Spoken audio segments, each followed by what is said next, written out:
ሰላም አላችሁ እንዴት ናችሁ? ታቶች እንኳን ደህና ዋላችሁ።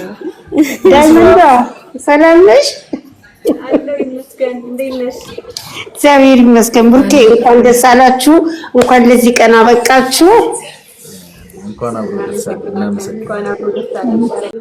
አመሰግናለን። አክብራችሁ ስለጠራችሁን እግዚአብሔር ያክብርልን። እንወዳችኋለን። የምር እናንተ ስላላችሁ እግዚአብሔር ይመስገን። ምክንያቱም የጨረቃ ፋሚሊ ሁሌም በቃ ይለያል። እግዚአብሔርን ሁሌም እንዳኮራችሁ ናችሁ፣ ከጎናችሁ ናችሁ፣ አብራችሁን አላችሁና የኛ ብቻ ሰክሰስ አይደለም፣ እናንተም አላችሁበት። እንወዳችኋለን። እዚህም የሌላችሁ ያልመጣችሁ በጣም ብዙ የጨረቃ ፋሚሊዎች አላችሁ። ሁላችሁንም እንወዳችኋለን። እግዚአብሔር ያክብርልን። ደህና ደሩ። ደህና ደሩ ሃይሚዬ፣ የኔ ውድ ብሩክዬ፣ ደህና ደሩ። በቃ ደህና ደሩ። መልካም መንገድ ተከትለናችሁ መጣን እናንተ ጋር ነን።